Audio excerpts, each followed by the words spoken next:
सूरज के जीवन का एक ही फंडा था कि मेहनत तो गधा भी करता है, घर बैठे जो कमाए समझदार वही होता है। इसीलिए उसने कभी नौकरी ही नहीं ढूंढी। इस बात से हालांकि उसकी पत्नी शिखा बिल्कुल भी अग्री नहीं करती थी, पर फिर भी सूरज को समझाना बेकार था। टीवी में कैसे बनोगे करोड़पति का ऐड देखकर उसे लगा कि बस अब तो घर बैठे ही वो करोड़पति बन सकता है, और उसके पीछे उसने अपने सारे सोर्सेस एक्टिव कर दिए। 2 हफ्ते में उसके कलीग के साले के पड़ोसी के बेटे का सोर्स निकलता है जो कि उसे शो में पहुंचा सकता है, और सूरज उससे मिलने चला जाता है। अच्छा, तो हमें मुकेश जी बता रहे थे कि आप हमें शो में पहुंचा सकते हैं। हाँ, उसमें कोई तकलीफ नहीं है। मैं कल अगर कोशिश करूँ तो इसी महीने में आपका नंबर आ जाएगा। अरे ये तो बहुत बढ़िया हो गया। अच्छा, वो सिलेबस और क्वेश्चन पेपर का कोई जुगाड़ है क्या? हैं? उसका तो कोई जुगाड़ नहीं है। तो वो वाकई में कुछ भी पूछ सकते हैं? हाँ, वो तो बच्चन जी पर है, जो पढ़ते हैं वो पूछ लेते हैं। पहली कोशिश फेल होने पर अब सूरज के सामने एक बहुत बड़ा सवाल था कि आखिर जवाब कहाँ से लाए। तब शिखा ने एक सजेशन दिया, क्यों ना सूरज अपने चचेरे भाई सुमित से मदद मांगे, जो कि यूपीएससी की तैयारी कर रहा था। हालांकि इतनी मेहनत करना सूरज को समझ में नहीं आता था, पर कोई और रास्ता ना मिलने पर वो आखिर सुमित से बात करता है। अरे सुमित, हमारा कैसे बनोगे करोड़पति के लिए सिलेक्शन होने वाला है। तुम हमें थोड़े चिट बनाने में मदद करोगे क्या? अरे भैया, चिट बनाए तो सालों हो गए, उसमें हमारा एक्सपर्टीज नहीं है, बल्कि आप बोलो तो हम आपकी पढ़ने में ज़रूर मदद कर सकते हैं। हट, कैसी अनाप शराब बातें कर रहा है तू। सूरज ने सुमित को मना तो कर दिया था, पर तैयारी करने के सिवाय कोई चारा उसे दिख भी नहीं रहा था, खासकर जब 12 के पेपर लीक करने के एक्सपर्ट शुक्ला जो भी हाथ जोड़ लेते हैं। आखिर सूरज को सुमित के पास जाना ही पड़ा, और उसने सुमित और शिखा से वादा किया कि वो बहुत मेहनत करेगा।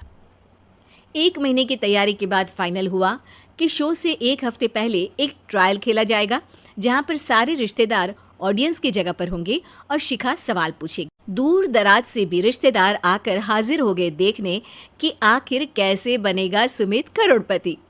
सब कुछ सेट था, और इतने में सूरज आकर अपना स्पीच देता है। ये 1 महीना मेरे लिए आसान नहीं था, पर अपने भाई सुमित और अपनी पत्नी शिखा की मदद से मैं इतनी दूर पहुंच पाया हूँ। मेरे मम्मी पापा के आशीर्वाद ने भी बहुत साथ दिया है मेरा। मैं उम्मीद करता हूँ कि आज के शो में आप लोगों को बहुत मज़ा आएगा। साक्षी पहला सवाल पूछती है और पूरे कमरे में सन्नाटा छा जाता है। इंडिया में कितने स्टेट्स हैं? 3, सॉलिड, लिक्विड और गैस। अरे रुकिए, तो ऑप्शंस तो देने दीजिए। इतने में 5वीं कक्षा का चिंटू बोल उठता है। अरे क्या मामा, आप तो पहले सवाल पर ही आउट हो गए। अरे बेटा, पहला सवाल तो ट्रायल होता है ना।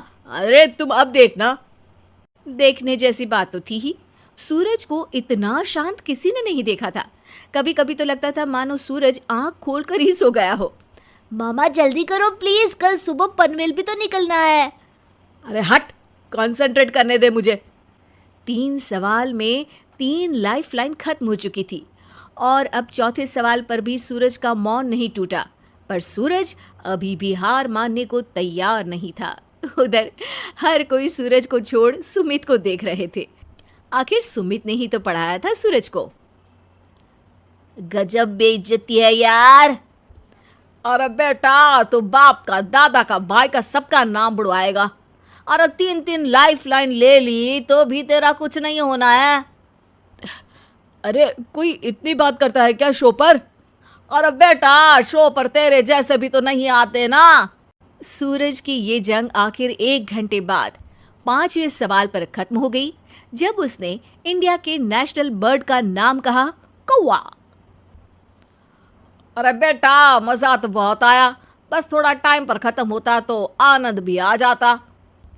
ताने बारिश के बूंदों की तरह बरस रहे थे, और सूरज को भी समझ आ रहा था कि ये करोड़पति बनना शायद उसके बस के बाहर की बात है।